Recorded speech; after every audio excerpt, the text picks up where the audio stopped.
sales engineers. We've had engineers as well. I think the last engineer we had went from being an engineer to being kind of like a community manager, community developer at Microsoft, and then he went over to IBM. But everybody's story is so different and interesting and unique, and people usually have various and varying career paths and don't typically stay in one trajectory. And I know Juan's story is very similar to that. We've had a lot of interest, Juan, from people that want to hear from entrepreneurs as well. So we're going to kind of split up the conversation into a few parts today, but we definitely want to hear how your entrepreneurial journey led you to Amex as well. And part of the conversation, of course, will be about how product decisions are made at a company like Amex. But the way that these things go is we'll go till 7 o'clock. You can feel free, folks. We're going to mute you just so to make sure that we can hear Juan's responses, and we do record these sessions to make sure that they're available for people that might want to look back and check out the notes. But if you fill out the survey at the end, we will definitely follow up the next day with the recording. But feel free, please, to drop in your questions over chat. And sometimes questions don't come to mind, but at about 6:30 or 6:35, we're going to be prompting you to make sure that you add questions before we run out of time. So do start thinking about what you might want to hear from Juan that we might not get to cover. And we do try to cover as many questions as possible, but the more relevant it is broadly to folks in the group, the more likely we are to bring it up.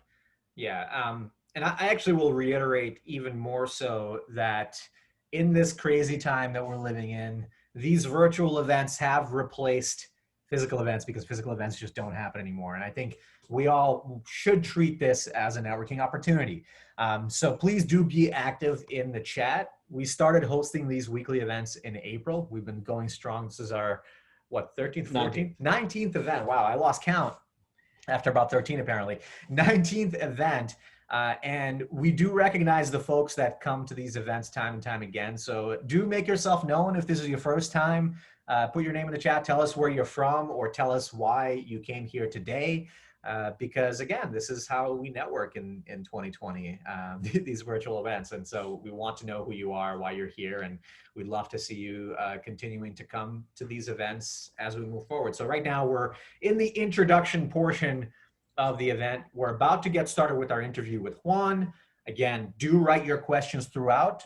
We will ask, if there's a relevant question, we'll ask throughout. We'll save most of them till the end, but we do want you to be active and engaged in the chat. We'll have a discussion with Juan about how he got to where he is today at Amex and with his own company that he runs on the side, and what the difference is between how you make product decisions at a company like Amex versus a startup of your own, and that maybe there's some overlap there as well. So I'm excited to learn about that. And of course, we'll ask questions as well. And also, if you are new here, I want to make sure to mention our fall program. We just finished, actually yesterday was our last class of our part-time online program. We had 17 people in that class. A few of them are here on the call today. And that program is really all about creating well-rounded technology professionals. So a lot of the folks that participate in our part-time program are those that want to either get into a new career in tech or level up their experience in technology. They want to get exposure from different types of roles. So product sales, marketing, and ops. The non-technical roles in tech is what we focus on. But we also teach a lot of communication skills, how to do effective online networking, LinkedIn networking, and it's a fun course. So check out the program. The deadline is actually coming up, August 15th.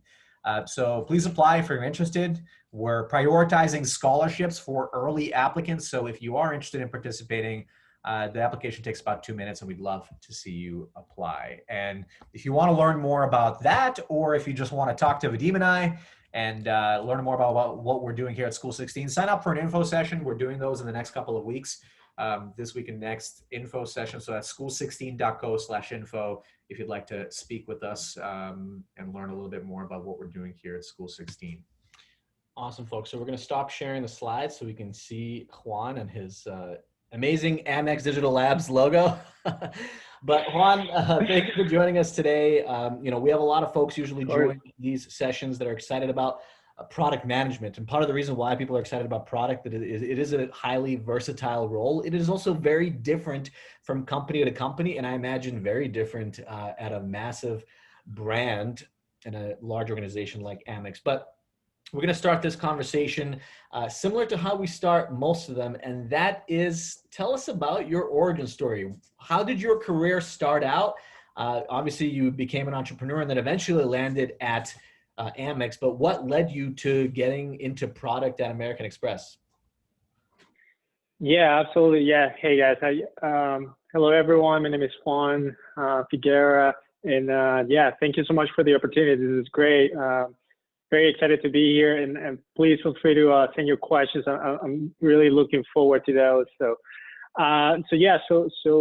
let's see. How do I get into product? Well, I went to school for electrical engineering, and then I worked for about a year or so doing hardcore electrical engineering work, like working in semiconductors and that kind of stuff, type of stuff that goes into your phones and TVs, etc. So then after that, I went back to school, graduated with a master's in engineering management, and then moved to New York to work as a business analyst at Deutsche Bank, right? So I was like, I guess like first time that I worked for a large finance corporation or bank, right? That was great, but I definitely wanted to move on and do something more entrepreneurial. So I learned how to code on the side, nights and weekends, and got a junior software engineer role at a startup called Daily Burn. You might have heard of.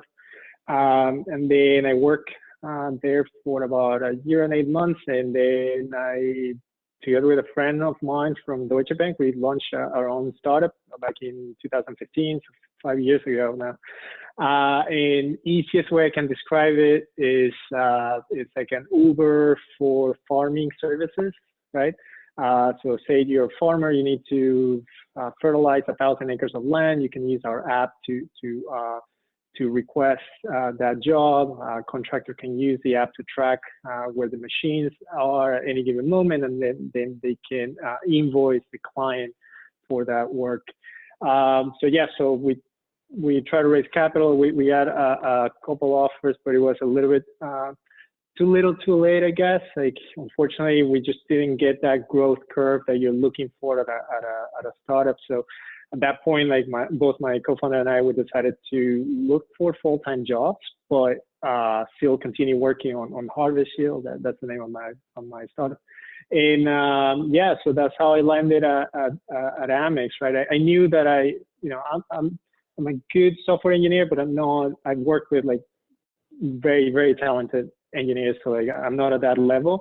But I love entrepreneurship, so I figured like product is sort of like a natural career path, right? For somebody that's entrepreneurial and loves technology. Not even, I mean, like as long as you love to find out how to improve a product, then it doesn't necessarily have to be related to tech, although nowadays everything's related to tech, right? But the point is, like, if you're into that, like trying to optimize something or finding better ways to do something, then you're probably on the right path if you like products. So that's how I landed at Digital Labs at Amex, and so far it's been great. I'll pause there. Mm-hmm. I'd love to hear about, before we get into the Amex story, I'd love to hear about your experience managing product at your own startup. Can you talk a little bit about, maybe if you can tell us a little bit about what that startup was and how you learned how to essentially be a product manager on the job while trying to run that company and get it off the ground? Yeah, absolutely. So, I mean, for those that might be familiar with product, you know that it starts off with finding out,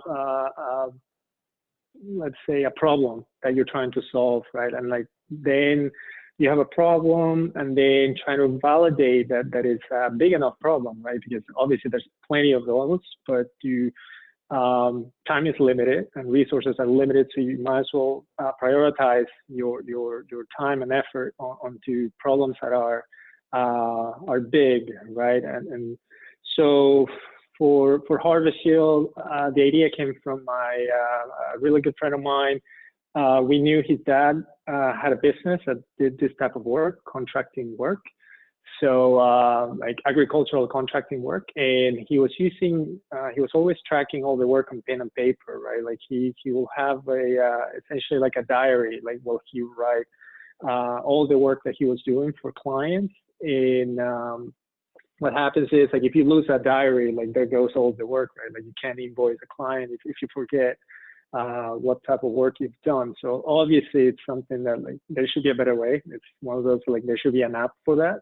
So we created that app. And so yeah, we're pretty big in the UK. That's where our biggest market is. We have a lot of clients in New Zealand, Australia.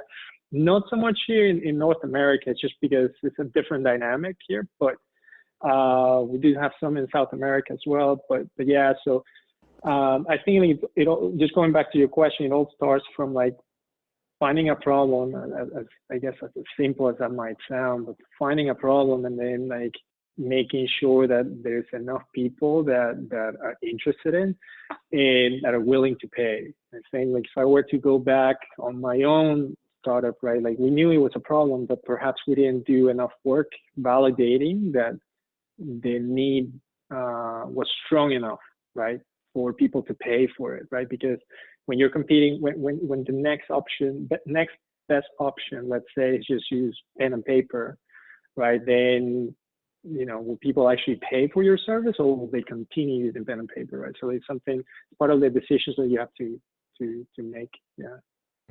So at Harvest Yield, I know that you were a CTO, so you were probably responsible for building most, if not all, the product. Did you work with other engineers as well? And then I guess on the flip side, I know you had a co-founder, but when it came to doing that validation work, talking to customers and, like, making sure you're solving a big enough problem, were you responsible for that as well?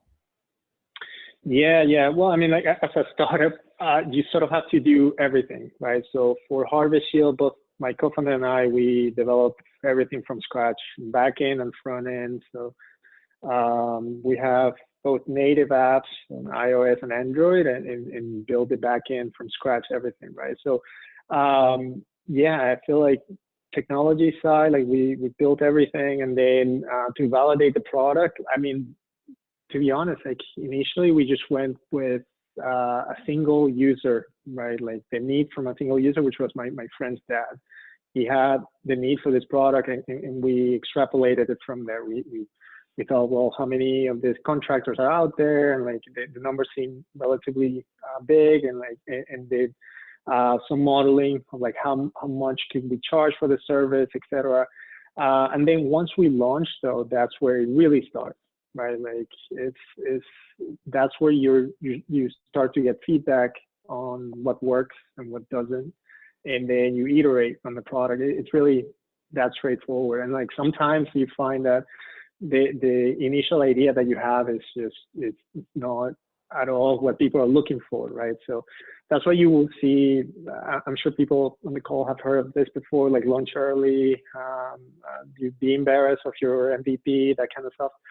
I tend to agree with that. The sooner you can launch, the better. The problem is, like, nowadays the MVPs are becoming more and more refined, right? Like, it's just like, and I guess, like, part of that is, like, people's expectations for a product have increased, right? Like, people just they're essentially more impatient, right? So they want to have that instant gratification. So you have to try to nail it at the first try, which is very difficult. Yeah. Interesting.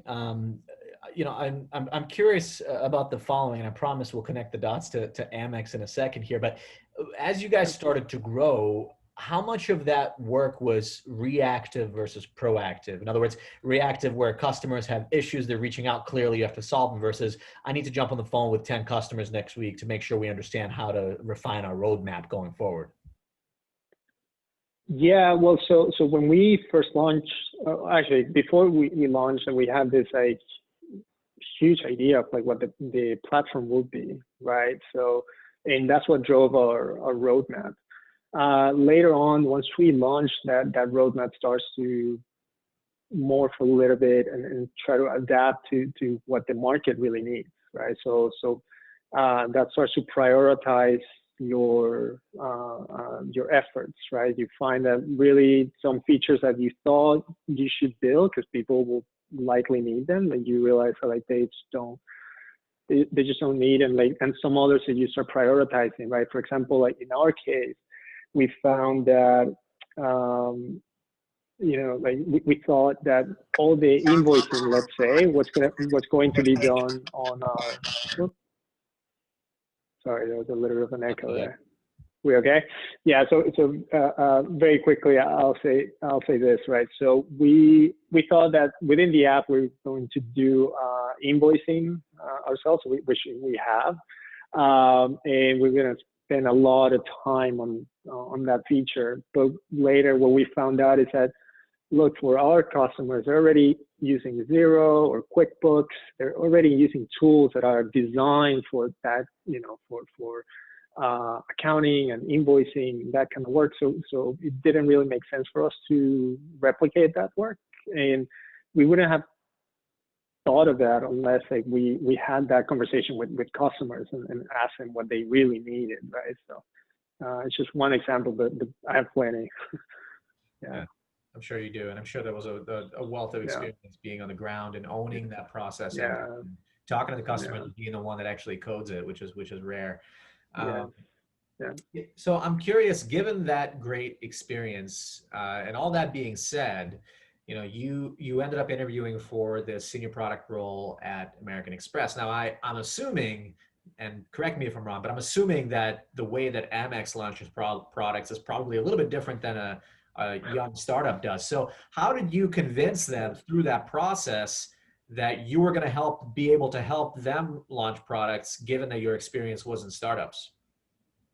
Yeah, that's a great question. Yeah, so I remember getting some pushback during my interview process there, right? Because they say like, well, are you going to be okay coming back from coming from a startup back to corporate? And what you mentioned, right? Like there's such a big difference how Amex launches a product versus like a quick, a small startup, right? Like for us, there's just no. There's basically, we just have to talk to a customer, find out what they need, and then we can develop it and launch it and test it. At Amex, there's just so many steps in between, and everything from conversations with legal departments to fraud, risk management, to info security. It's like all these teams that have to be involved that make it really difficult to launch a product like early. I think like what helped me is that the group that I was interviewing at Amex is the Amex Digital Labs, which is more startup-like. It's sort of like the innovation R&D arm of Amex. So it helps. They're hungry for people that have that desire to launch products, and they look for people that have that experience with startups, right? So I guess like that's how I found my way in the door there. But when it comes down to actual product management, I guess like the feedback loops are much faster on a startup, but ultimately the process is the same. Because it goes back to what we were talking earlier, right? Is of all the problems that you can solve, which ones do you prioritize to work on first, right? And why, right? And no matter you work at a startup or a large corporation, you're still going to have a lot of constraints, resource constraints, right? No matter what. I find like at the team that I work, my team, right, to find another engineer for my Scrum team is very difficult, very, very difficult. And like not just developers, but any resource in general, right? Like you have to justify. It's really hard. So like you'll find that same constraint at a startup, right? So like in that sense, it would be very similar. Yeah. And just to close the loop on that last point that you were making, it sounds like you landed at a team that was inherently responsible for essentially building new products and being a startup within a big company. But for people that did address that question to you, hey, like, why are you going back to corporate? Do you remember what you said specifically to assuage their concerns? Yeah. Well, I mean, like, that I guess like that'll be more of a personal reason. I was just looking, coming from a startup, I was looking for something a little bit more stable. I didn't want to jump into another startup and then find along the way that they couldn't raise, etc. So that helped me, and also like just the fact that you can come in with your own experience, right, and say like, look, like I have the experience of launching a product, so I know how it is, right, what that process looks like. So, and they appreciated that very much so. The fact that, you know, I had those things like going for me, right? Like the fact that I launched a product before and that I was technical, etc. So like that helped quite a lot. Yeah. Yeah, that's a good point. And, you know, this is the case at most established organizations, but certainly large companies. The reason why they ask questions like this is they don't want to bring somebody on just to have them leave in 3 to 6 months. They move a bit slower. There is obviously cost to get you ramped up, get you integrated into the different teams and trained on and internal processes and the like. And that sincere answer that you gave, look, I'm looking for some more stability now after doing startup. That's a great answer because that makes them feel that you're going to stick around for a while, but then also relaying to them how you're going to start adding value right away, how your experience is directly relevant to the problems that are top of mind for them right now. It creates urgency for that hiring manager, no matter what kind of company you join, to bring you on, because they can start to sense now how you can start to take things off their plate or plug in holes or gaps that might exist in the company.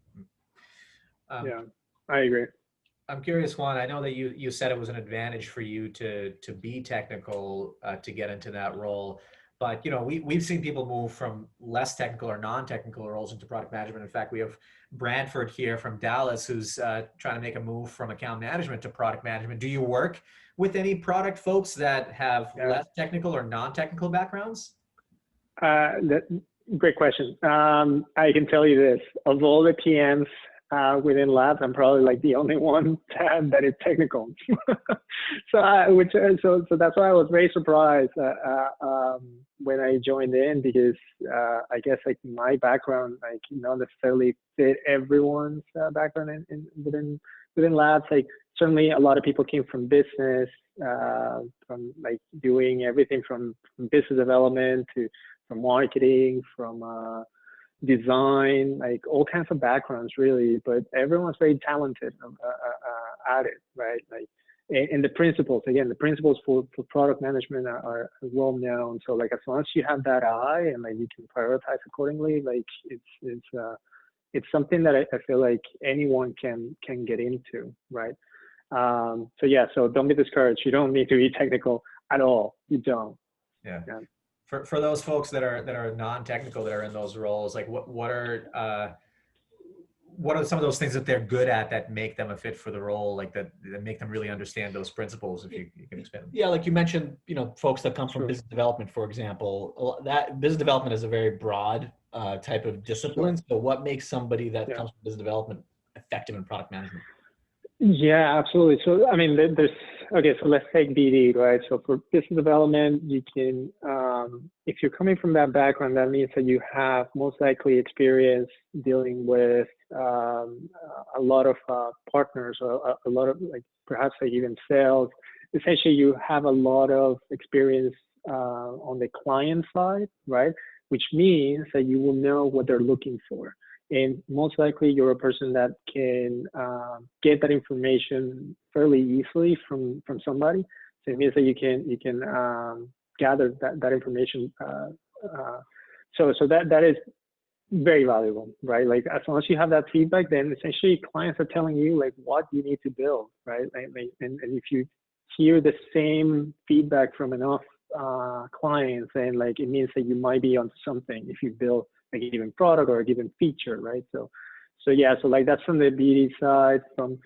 From marketing, I guess like I find out like people that are marketing are very attuned to new product development.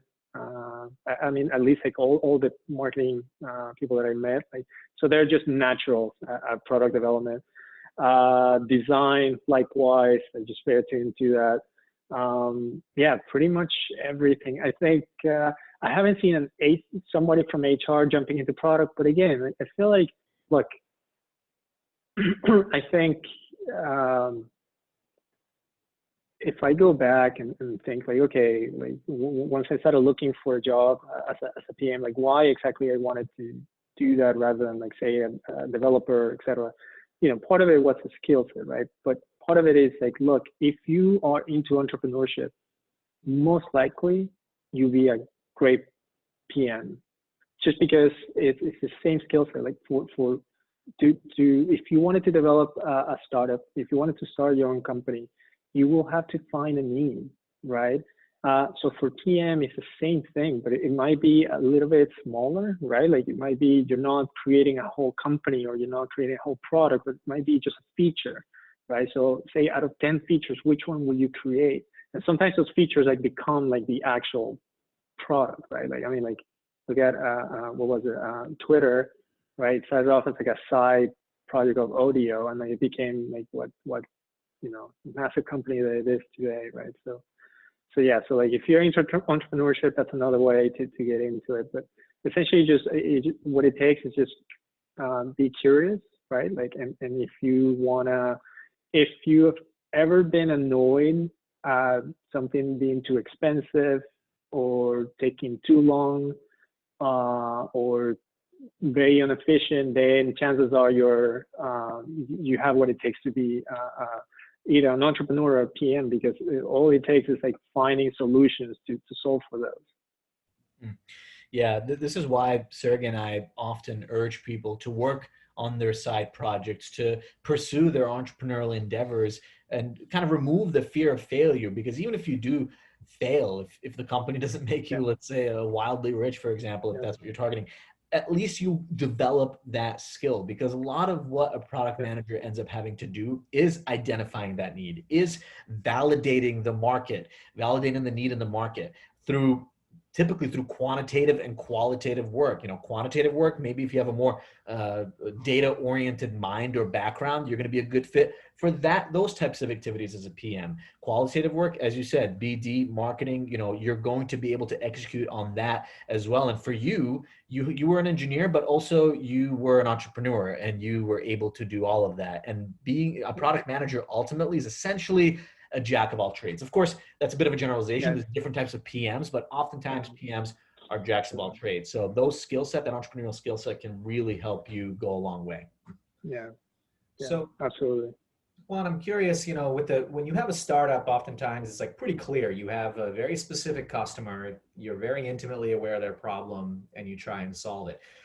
But I'm curious with your team at Amex, you have millions of customers, all sorts of different types of customers. So to kind of kick off the conversation of what it's like to work in this role in Amex, when you have so many type of customers and a large customer base, how does your team prioritize what you work on at any given point in time, and what you build when? Yeah, great question. Yeah, so within labs, we have multiple PMs, right, in multiple focuses, right? So like we have products that are more consumer focused, and then others that are more partner focused, right? So we work closely with, most of the big companies that like whatever phone you own, like whoever manufactures, like that's a company that we work with. Put it that way, right? So, and we also create products that are more closely to the consumer, right? So, Digital Labs itself doesn't work on the, let's say, on the Amex app, for example, which is most people's way to I guess interact with American Express, but we do work on features that go into that app, for example. So that's one example, but it's not. We also work with, say, with startups that we partner with, et cetera. Like you might have seen, say, acquisitions that Amex has done, and some of those early on they might start from collaborations that Digital Labs does with a given startup, right? So like, you may have seen that Amex acquired Resi last year, and like all these companies that do, say, reservation management, right? Help you on that. So yeah, so like, I guess, sorry, I lost my train of thought there. But No worries. And it makes sense that you guys have different teams that focus on different yeah, products. sorry. Yeah. Going back to it. Yeah, got it. Sorry about that. Yeah. So for my team specifically, so I manage a product called Amex Token Service, right? And what it does is a product that is specifically for merchants, right? So say that you are Netflix or Walmart, let's just say, right? And or HBO Go, let's say.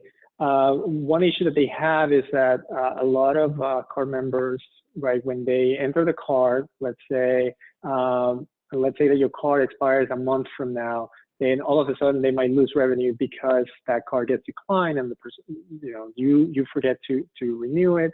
And also like, so it's just a hassle to have to renew it, right? So like the product that we provide is an API that the merchant can use so that they, instead of storing a credit card, they store a token that they can use for payment, just as if it was a credit card, right?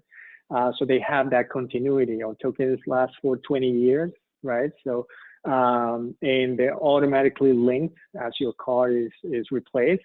We automatically link that token to the latest card, right? So that you get that payment continuity.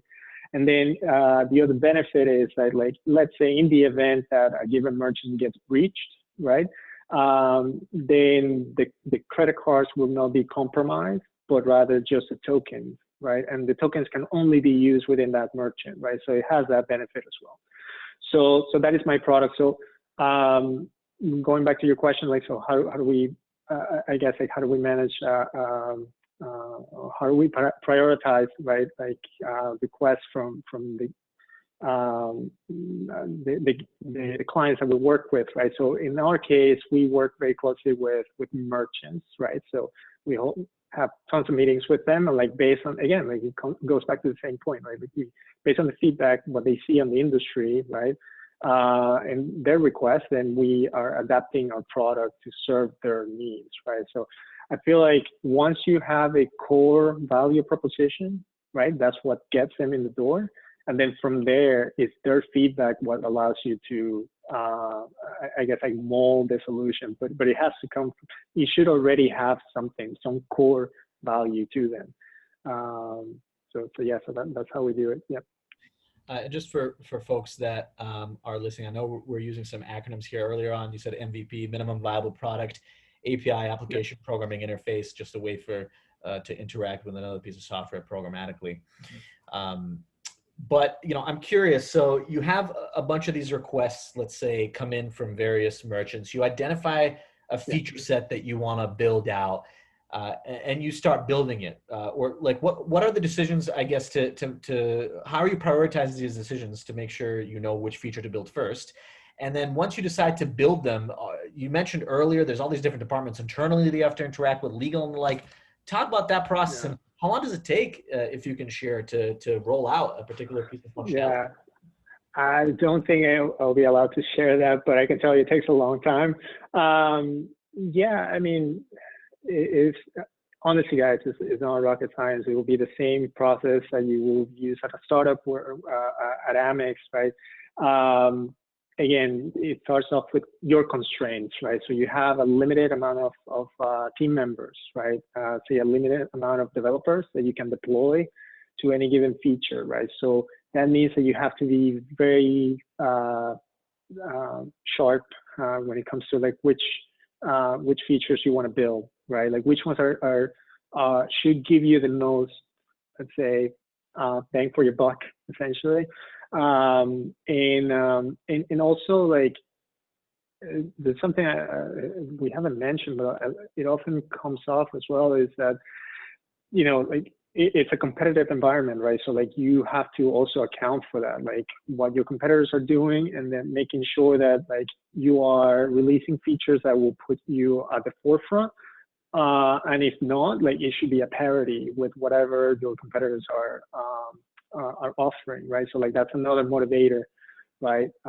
Sometimes like we release features that might not necessarily move the needle in terms of like say revenue, but it's something that we need for parity. And frankly, this is something that like all large corporations might do, all tech corporations might do, right? But in our case, yeah, it is very driven by how many partners are requesting a given feature, what the industry is moving towards, right? So that's why like all these meetings are so relevant. That's why I mentioned like whoever works in business development, sales, it's very like has a lot of interaction with clients. Like they will find it easy to go into product as well. Yeah, but it's all driven by requests from partners, and then our own limitations, right? And then based on that, we'll build what we believe is going to have the most impact. Yeah. Yeah, and you know it's interesting.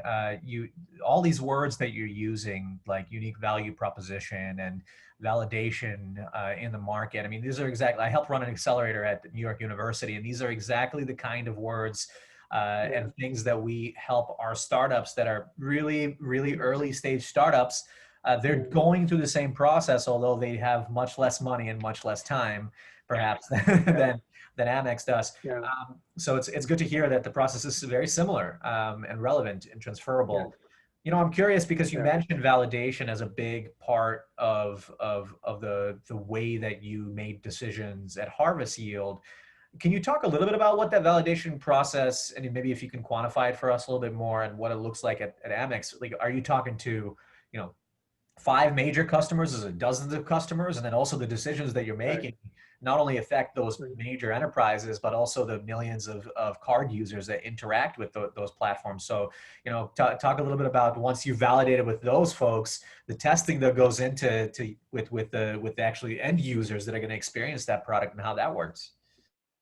Yeah, absolutely. So very quickly, what I can tell you is that, obviously for the type of product that I cover, because it's meant to be a business-to-business solution, right? It has API product, right? So the amount of of clients that we work with is limited. Whereas for my own startup, it's much larger number, and still, right? It's not as large, but yeah. So I guess it all comes to, again, to the feedback that we might get from those users, right? And based on that, it's like we decide on what to build, or what to develop.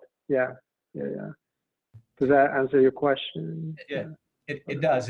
And I'm also curious, like, who are you talking to at these companies, at your clients' companies, like as far as their title, to get their input? Is it also product managers on their end, or engineers, or who is it? Yeah. So so initially it starts off like I deal directly with a business development person on the other side, and then from there, once they see the value of our solution, then it gets passed along to their product owner, so a product manager as well. So then moving forward from there, all the relationship is with their product manager, and like again, just for the nature of my product, like I might work directly with their technical team as well. But essentially it starts with BD, then it moves from product, and then a little bit technical, but not necessarily. Yeah. So again, it really comes down to the product. Yeah. Yeah, that makes a lot of sense. And for folks who are listening, that is one core difference in various PM roles. Is if you're working on a consumer oriented product, it's going to be a little bit more data driven. There's different types of decision making, or at the very least different activities that you have for validating your decisions, versus a B2B product like the one that Juan is talking about, where you're really talking to different stakeholders within an enterprise client that help you make the decision. Yeah, so sorry, just going back to your question on validation. Yeah, so for us, again, like we know already that the product has value, right? So at least since I started at Amex and started working on this product, we've done validation for, say, some of the features that we've added to the product, but the core had already been validated. So I'll give you an example. So this token service, right, the product that I cover, it's the same product that, say, powers if anyone on the call uses, say, Apple Pay or Google Pay. what you have on your device is really a token. It's not your credit card. Your credit card is not being stored on the device. It's really a token, right? And so we know that, you know, this technology has been around for quite a while. It's been validated. It's been proven, right? So like what we're doing is like looking for more use cases of it. So that's actually the really cool part of what I do is like, in addition to, well, obviously you want to improve the product, but also look for other solutions, right? So like now that you have this API, right, or like this capability, essentially, what else can you build on top of it? And like that's where it gets like really interesting, because you can build like some products that like people haven't thought of, right? Like using that same technology. So that's the part that I enjoy the most, the more innovative, more creative side. Yeah. That's great. And I think that goes back to the bang for the buck statement that you made. Yeah. If there's more use cases, there's going to be more demand as well and more applications to what you're already developing and scaling. Yeah. And by the way, I think. Oh, go ahead. Yeah. No, I was going to say like what you guys mentioned earlier, that this is very similar to what you've seen with you know, at startups and incubators, etc. Believe me, it's the same. Like it doesn't matter that Amex have more resources. I mean, like obviously, like it helps tremendously, right? Because if we launch a product, like we have like this instant, I guess like market or audience that we can market to. But honestly, if it's not adding value, like people are just gonna ignore it, which happens quite often. And one thing that I've noticed at Amex actually that we have is that we're not so good at retiring products. So that's another thing that you have to, I think that happens more rapidly at a startup. Like if you know like something's not working, you shut it down, you move on to the next idea, right? So anyway, so just wanted to share that. Yeah, that's why I'm sure that's why there's still demand for engineers that code in like Pascal and stuff, because there's so much legacy functionality. Yeah, absolutely. Yeah. Awesome. That's really helpful. Thanks for clarifying. And by the way, folks, we have about 12, 13 minutes left on the call, so feel free to drop your questions. But Philip just asked one, I think that's relevant. So what percentage of the ideas or use cases come from inside your team versus outside the team, i.e., I guess, customer? Great question. Yeah, so I will say 50-50. Like I know it might not have been like what you wanted to hear, right? But yeah, I find that, I mean, just the team that I work with, like labs in general, like very entrepreneurial, very creative. So like we come up with like tons of ideas. Sometimes the problem is that we have way too many ideas, right? And very little resources, right, to act on them, right?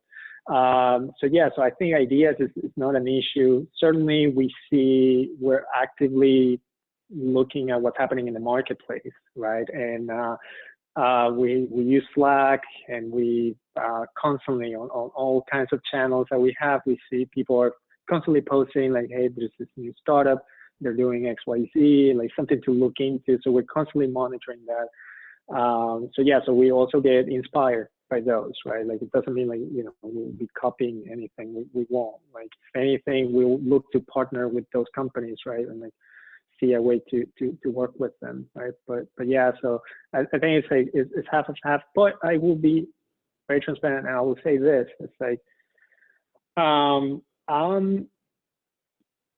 will lean towards like saying that the really large products are very hard to come from an internal team at Amex or any like huge company. If you look at, say, Facebook, for example, you look at Instagram, WhatsApp, Oculus, all these companies, right, like that they have their massive properties for Facebook, they all came from acquisitions, right? So they're not, it's very hard. I mean, they have a lot of PMs. I mean, they have PMs for you know, the news feed, and like within the news feed for like, you know, for the I guess like the reactions that you can have to a comment, etc.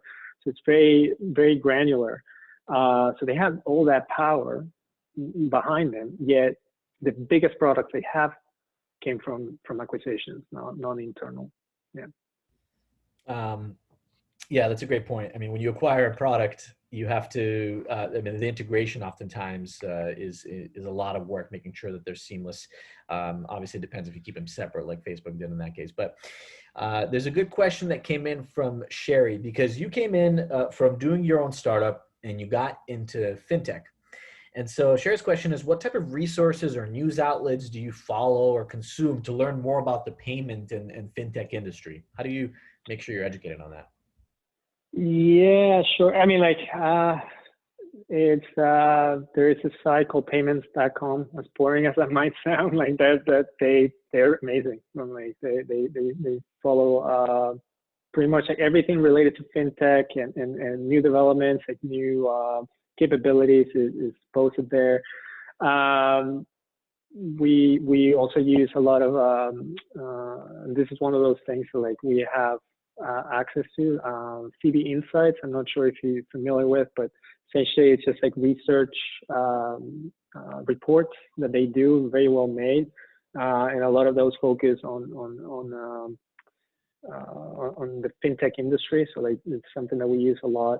And besides that, I mean, like everyone within labs, like it's constantly checking, you know, The Verge and TechCrunch, etc. So like what we're all familiar with. So, yeah. And actually, to kind of add to that question, how important do you think it was to communicate your interest and excitement about fintech when you were even considering this role? Did they really find that it was important? Yeah. Yeah, great question. Yeah, so I think I can see why that would be important. I certainly did not show that. I definitely leveraged my experience working at Deutsche Bank, right? Because it was finance, but it was, you know, I worked in like credit, like equity side. Like I didn't do anything related to like consumer markets, right? So yeah, but certainly, you know, let's say if anyone here wants to come to Amex, feel free to contact me, and like, yeah, I guess I can help you depending on which team you want to work for, right? But I mean, obviously, like it's a natural, I guess it's a regular advice, right, to do some research and have some interest on the company you're applying for. So I'm not saying don't do that, but yeah, I did not. I certainly didn't show that. Yeah. Well, I appreciate you, by the way, offering yourself as a resource, folks. And this is a part of one of the biggest values of coming to events like this, is getting access to people that you otherwise wouldn't have. So I appreciate you saying that, Juan. And you know, you're right. I mean, obviously your experience at Deutsche, I'm sure helped. It also showed that you can function successfully at a large organization. But for anybody that's listening, as long as you can communicate some kind of thread, some kind of narrative that shows that it makes sense for them to hire, that you're going to be excited about it, you're going to be fine. Yeah, absolutely. Absolutely. So let's see. Branford had a question that I'm trying to read through. I assume that larger companies would be reluctant to take a risk on someone with no PM experience and sales, account management, biz dev. Yeah. So I guess if you have zero PM experience, now you had some. Yes. I get this a lot. Yes. And I get this from like any background that you can imagine. Like, I think Sergey Vadim pointed to this earlier, is like, look, if you want to get into product, best advice I can give you is from your own experience, start looking for things that you can improve. And if possible, if you can, then try to launch something, you know. And again, I'm not talking about, you know, you learning to code or coming up with a prototype. No, it doesn't have to be like that, but just, you know, it could be as simple as like, I don't know, creating a group or an Instagram account. I don't know, but essentially try to address the need. And what that will teach you is like you are addressing a need, and depending on like the feedback that you're getting, like that will be the validation of that need, and that your solution is something that the I guess like public values, right? So as long as you're able to do that, however you want to do it, like if you have some design background, then you can put mock-ups together, you can like get somebody behind you. Obviously, like, you know, if it's a technical product, like it will be very helpful if you're able to to develop your own prototype or work with somebody that can create a prototype. That's super helpful. And the reason why I'm asking this is like, it makes such a difference when you come in and you can say that, look, this is the experience that I have creating something from scratch, like identifying a problem, creating a solution, testing it in the market. That's it. Those 3 steps. If you're able to do that, then you've done product. Yeah. Yeah, you're absolutely right, Juan and Branford. There are a lot of ways to build things and get them out there. Like if you don't have the coding skills yourself, even working on a project and a hackathon over a weekend counts, you know, and you can continue working with Exactly. someone. Even using tools like Proto.io or Envision app, where you're just creating a visual prototype and then going and talking to customers and showing them the prototype and iterating on it based on that and not actually coding anything. And I've done it before, I'm not a coder at all, is a way to show that you have experience creating something from nothing. And that's really what people look for people that get into product roles. Yeah, absolutely. And you mentioned, you know, like an Instagram account or something, but let's say you're a content creator and that's your skill set. You don't have design, you don't have anything, but creating your own property. I mean, there are tools out there where you can obviously put together a website and put together content on that property. Driving interest to that, right? That alone is a really big skill, because then you can go to a consumer company and say, hey, I drove interest to my own thing. I can do for your product. Yeah, absolutely. So yeah, so don't feel whatever limitations you might think you have. It's like you have options. It's totally doable. Yeah, I love that. It is critical to invest in those areas on your own free time, and it doesn't have to take years. By the way, it doesn't mean you have to stop for 2 years to develop your own thing. It could literally be 3-6 month project, like Sergey just mentioned, a weekend project that maybe you keep on going and building on for a couple of months. That alone will be significant in leveling up your career and building that skill set.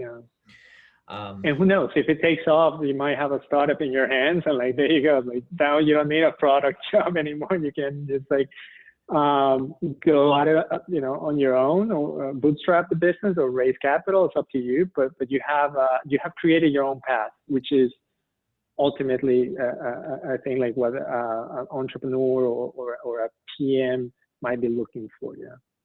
Awesome. Well, Juan, this was hugely valuable. I love hearing the insights from someone that has such deep and startup experience. And Juan and I connected through a mutual friend years ago when we were both working on different startups. And it's been so awesome seeing your career trajectory since then.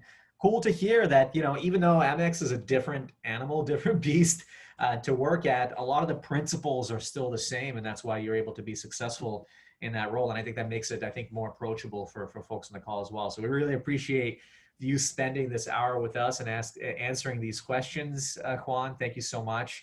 For folks that joined this call, thank you for joining us. If you're here for the first time, it was awesome to have you. Vadim just dropped a link to our survey, school16.co/survey. We do these so that we can constantly improve on what happens at these events and make sure we're asking the right questions that actually people want to hear answers to. So please fill out that survey. It takes 1 minute and we'll give you a recording to this event if you'd like, if you fill that out.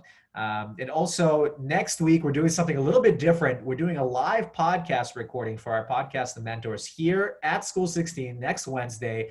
We're going to interview a former SpaceX engineer who just started his own health tech company. And he launched it. He's been working on it for about a year. He's going to talk about his career trajectory, but also how he got this company off the ground and raised a good amount of money and has 11 employees now. And it's going to be a cool story. So we'd love to see you there if you can join us. And also I'll remind folks again, of course, if you're, thank you, Mernal, School16 rocks. Mernal is one of the guys that just completed our summer program. For folks that want to explore and look into our fall program that's going to start in September. The deadline for that is August 15th. So I'm just going to remind folks again, Vadim dropped the link there. We'd love to see you apply. Folks, thank you so much for joining us. Juan, you're the man. Thanks so much for coming today. I appreciate you. Thank you, guys. Thank you. All right. Bye. All right, folks. Have a good rest of the week. Bye. See y'all. Thank you. Thank you, folks. Bye, all. We always stay here till the end. So we do stay for a minute as people drop off. There we go.